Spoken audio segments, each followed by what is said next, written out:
July 25th, beginning at 12 noon at the Lincoln Monument in Newark, New Jersey, which is in the heart of downtown Newark at the intersection of West Market Street and Springfield Avenue.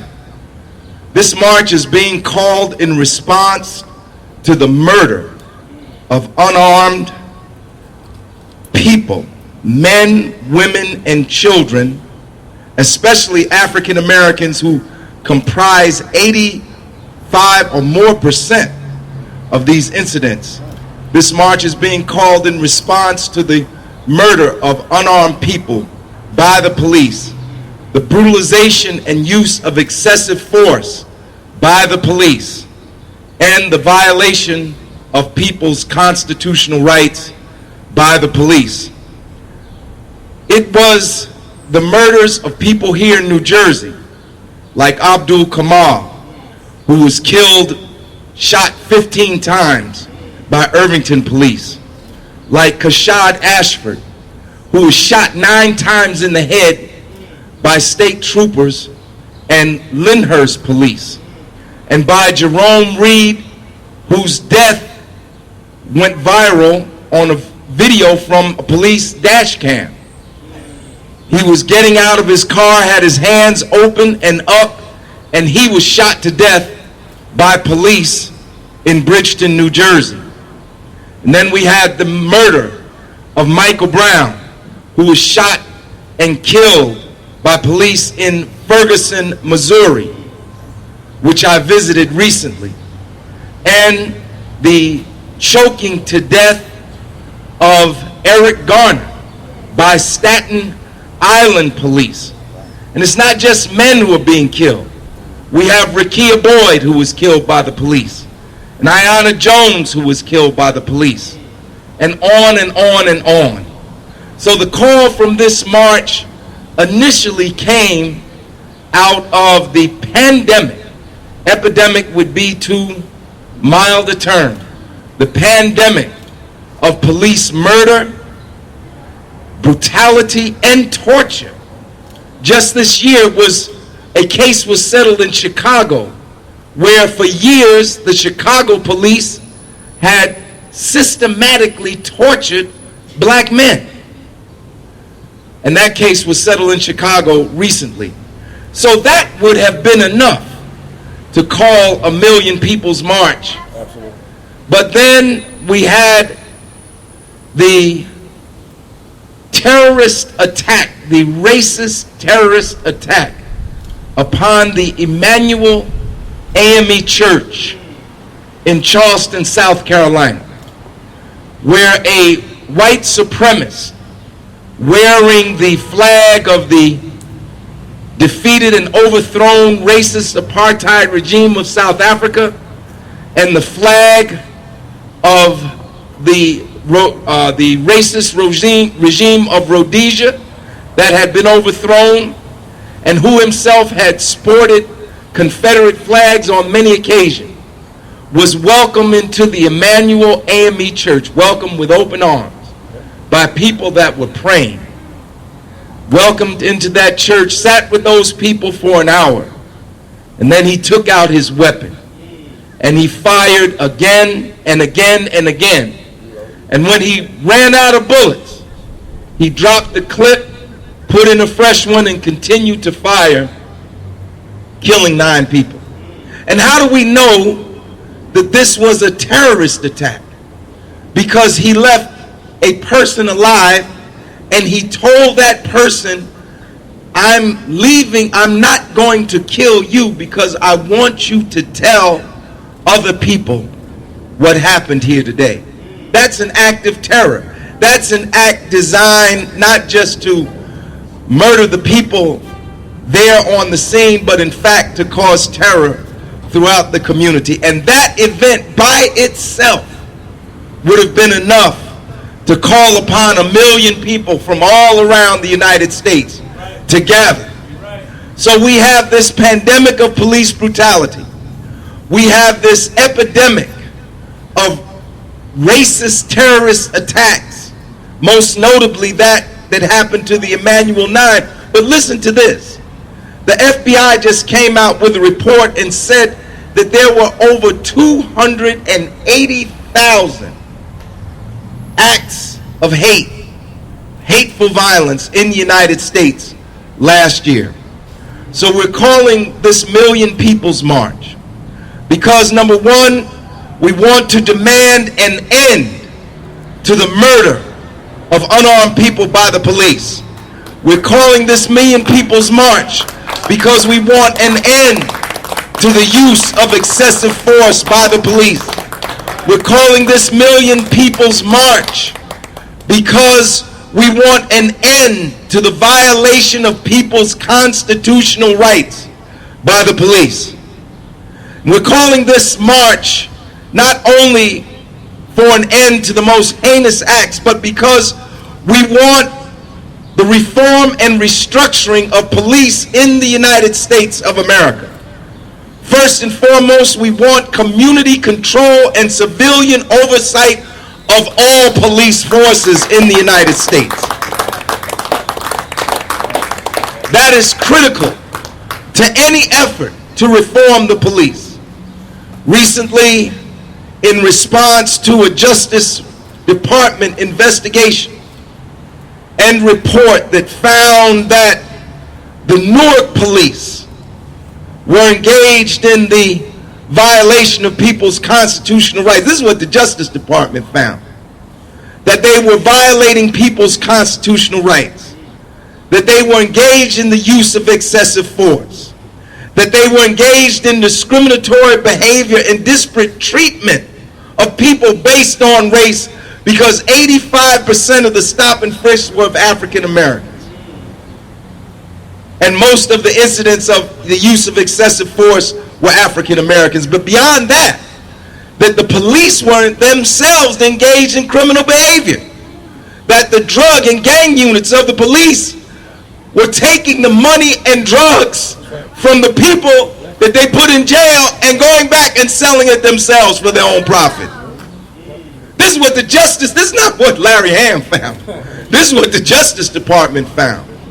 And in response to that, the U.S. Attorney for New Jersey, Paul Fishman, has called for a federal takeover of the Newark Police Department, called for the implementation of a consent decree, which is a schedule of reforms, and a federal monitor.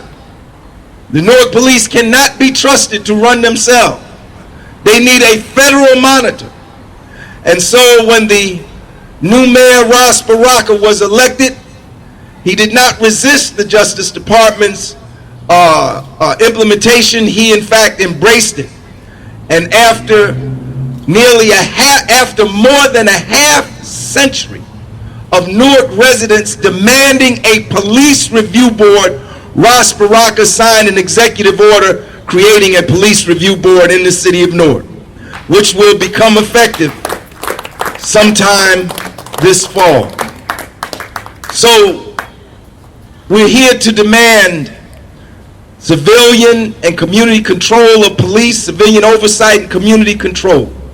We want the implementation of legislation right here in the state legislature of New Jersey. They got a chokehold bill. They should pass it. Right here in the state of New Jersey, they got a bill to create a special prosecutor for cases of police brutality. We want them to pass it. Right here in the state of New Jersey, in the legislature, in the assembly, there is a bill requiring residency requirements that the police should live in the cities and communities that they patrol. They need to pass that bill. So we call for the passage of those bills in the state legislature, but at the federal level, there's the End Racial Profiling Act, which would make racial profiling by the police a federal offense. We want that bill passed. So we want this and other legislation. There's a whole list of legislative activities, that legislation and bills that we could talk about and will talk about at a later date, but those are some of the most important ones. And that's some of the things we want done with the police, but we can't stop there. We got to deal with this issue of racial injustice in America. And although it is an act of symbolism, we join with our brothers and sisters and with Sister Bree Newsom throughout the South saying that the Confederate flag must come down from all public institutions in the United States of America, not just in front of the Capitol building in South Carolina. Because this is not a South Carolina problem. This is a national problem. I mean, we should not only call for the flags to be taken down from public buildings throughout the United States, the Confederate flag, but right in the Capitol building stands a statue of Jefferson Davis, who was the head of the Confederacy. Why would you take the flag down and leave the head of treason up? The man that was the leader of the treasonous secessionist states, his statue is in the rotunda. It is the official statue of one of the states. Each state is allowed 2 statues. It's the official statue. Jefferson Davis and John Calhoun, one of the authors of American apartheid, his is the other statue. In fact, we shouldn't be just talking about taking down flags. What we need in America is a cultural revolution to purge American culture of racist symbols and practices. I mean, how could I talk about the American flag and not talk about the fact that people all over the country are supporting our Native American brothers and sisters in their demand to take the name of the Redskins off the baseball team? We support that. We support that. I was just in Orlando, Florida this weekend, and I was meeting, believe it or not, with Native American teachers. And we made common cause that day. And so I will, whenever I raise these issues that affect us, I'm also going to raise their issues and anybody else's issues who's the victim of racism in this country. And we can't stop with racial injustice. We also have to talk about economic inequality. The South, there are more people living in poverty today, not just in the South, in the United States than there was in 1968 when Dr. Martin Luther King was assassinated. There's no reason that in a country this wealthy, so many people should live in poverty. So today, the People's Organization for Progress, we raise once again the demand for a national jobs program to put the 23 million unemployed and underemployed in this country back to work at jobs at a living wage. This was done the last time we had this serious an economic crisis. President Roosevelt had a national jobs program, the WPA, the Works Progress Administration. The CCC was a part of that. I don't know how many of y'all are from Newark, New Jersey, but we have a subway that runs in Newark. That subway was opened up in 1938. That was a WPA project. It put thousands of unemployed people in Newark, New Jersey back to work. That subway runs on a drained canal. That used to be a canal where the city subway runs now. Thousands of men were put back to work to drain that canal, lay the foundation, and lay the track.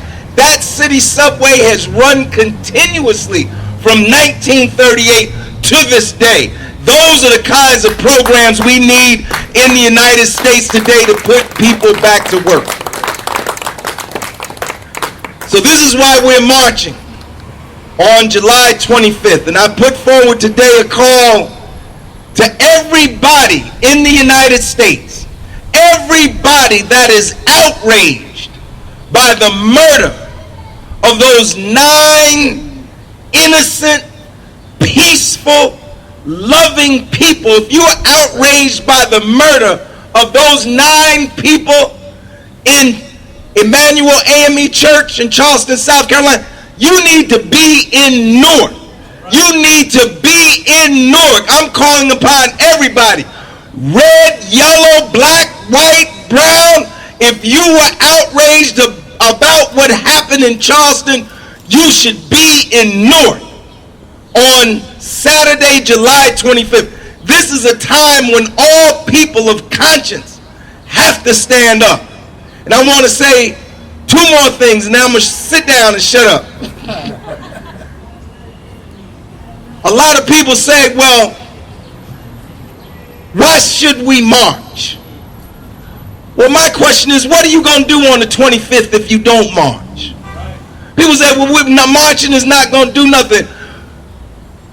The major reforms that we have had in this country in the last 50 years came about through the protests, the marches, the sit-ins, the sacrifice, the fighting of people in the civil rights movement and other movements in the 1960s.